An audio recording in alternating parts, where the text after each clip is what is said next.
Assalamualaikum warahmatullahi wabarakatuh. Perkenalkan, nama saya Ridwan. Saya guru biologi yang mengajar di SMA Negeri 2 Sikakap, Kabupaten Kepulauan.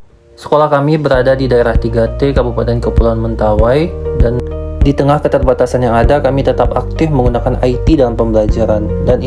Kami juga sudah menerapkan pendekatan pembelajaran mendalam yang berfokus pada pemahaman yang lebih dari sekedar permukaan. Pembelajaran kami menekankan proses belajar yang berkesadaran, bermakna, dan menggembirakan untuk mengembangkan potensi siswa secara holistik melalui olah pikir, olah hati, dan olah rasa. Hal ini mengantarkan siswa kami sebagai juara 1 Lomba Karya Tulis Ilmiah dan juara 2 OSNK Biologi tingkat Kabupaten Kepulauan Mentawai. Sebagai seorang guru, saya juga aktif melakukan kegiatan pelatihan kepada guru-guru yang ada di sekitar, baik di SD, SMP, SMA, ataupun di MTS yang ada di Kecamatan Sikakap. Hal ini tentunya saya lakukan untuk menebarkan praktik baik pembelajaran berbasis teknologi di Kecamatan Sikakap khususnya dan umumnya di Kabupaten Kepulauan Mentawai. Pelatihan yang saya lakukan baik bersifat offline ataupun online. Bersifat online bisa secara Zoom. Sebagai guru, saya juga aktif menulis di jurnal nasional ataupun jurnal internasional, dan juga saya aktif menulis buku.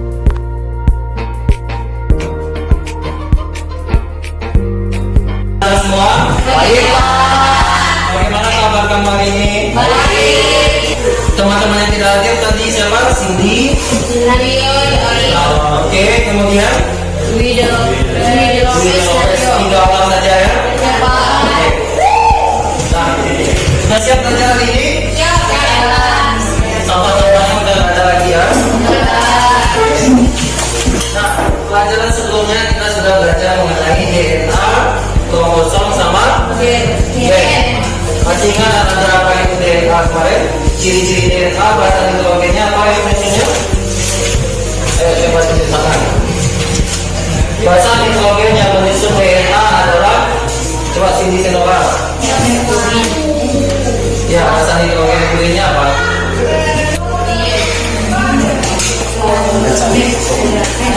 Adenin dan guanin. Nah, Roxitaria RNA. Apa bahasa pubin yang menyusun RNA? Bahasa pubin yang menyusun RNA. Sama, adenin dan guanin juga. Oke, bagus. Berarti kamu sudah ingat. Nah, untuk hari ini kita akan belajar mengenai sintesis protein harian.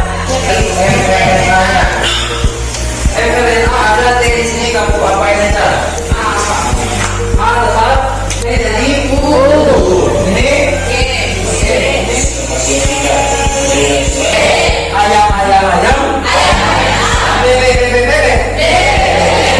Ada berapa ayam tadi? Nah, ada kelompok yang udah paham. Jadi kamu bekerja mandiri. Yang 5 soal berikutnya kamu kerjakan itu, kamu cari sintesis hasil proteinnya. Sintesis protein hasil protein akhir dari rantai DNA sensei yang diketahui. DNA sensei semua. Cari mRNA-nya, kemudian cocokkan dengan tabel. Boleh nggak dibuat? Boleh dibuat. Boleh kamu langsung buat mRNA-nya aja. Setelah mRNA dapat, kamu cari di tabel proteinnya lagi. Proteinnya termasuk. Jadi 3 aja angkanya. Ini buku catatannya di bawah tabel. Enggak usah, itu garis saja.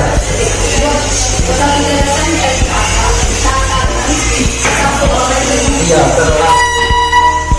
Buat belajar.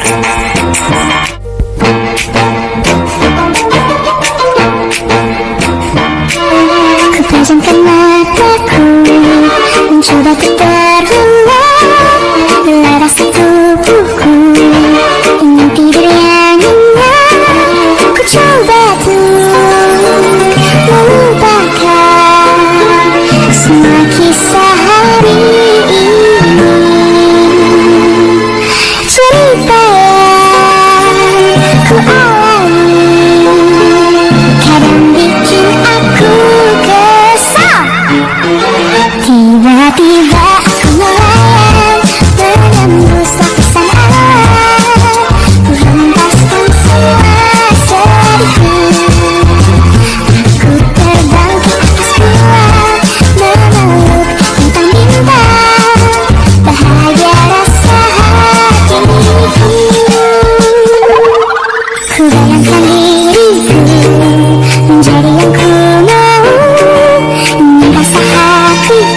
Pada saat codon stop telah terikat, maka mRNA akan meninggalkan situs sintesis protein yang diikuti oleh ribosom subunit besar.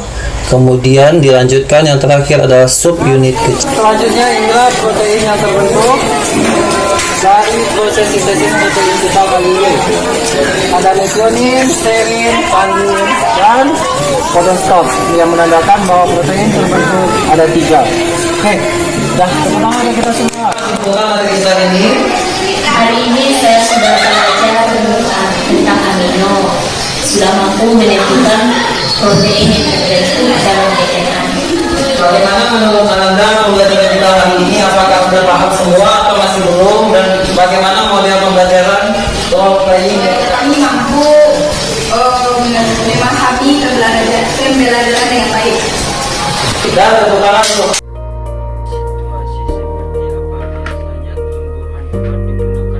Selamat siang, boy. Kedatangan kami di sini mau menanyakan daun bisa dijadikan obat-obatan. Situasi seperti apa biasanya tumbuhan obat digunakan oleh masyarakat Mentawai? Apa yang penyakit itu kalau masyarakat itu datang di sini dia bilang sakit ma contoh misalnya sakit ma, kami ambil itu daun-daun apa dengan telurnya itu anunya bukan apanya daun korom ini dengan telur itu.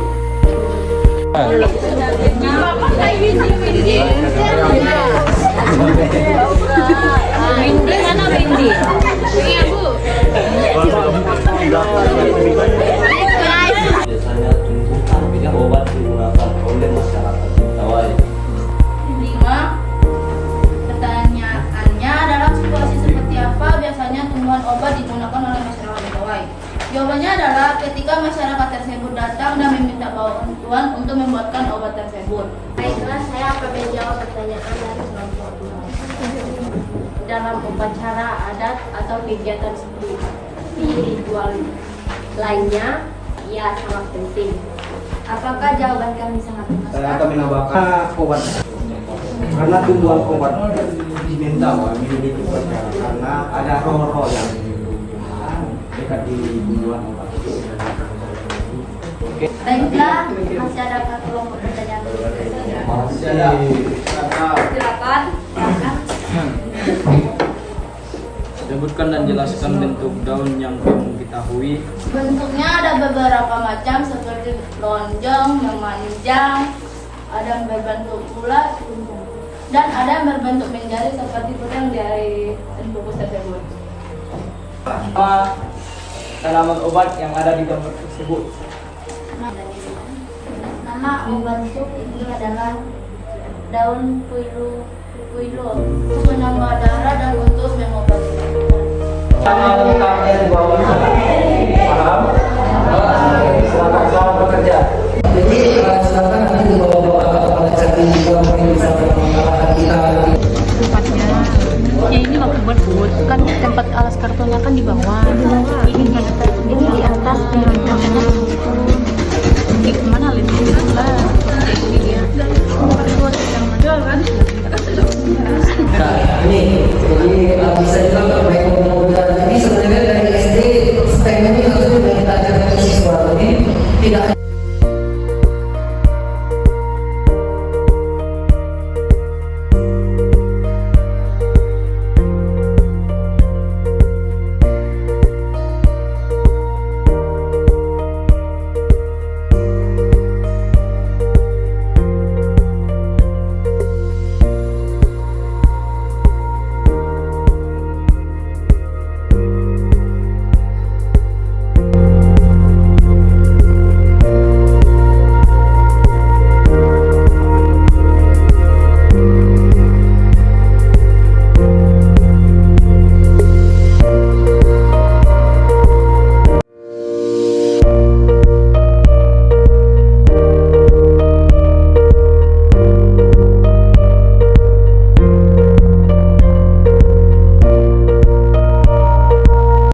Dari guru Tapal Batas Mentawai, kami berharap semoga kreativitas ini bisa terus berkembang dan memberikan dampak positif bagi dunia pendidikan. Sampai jumpa di kesempatan berikutnya dan teruslah berkarya.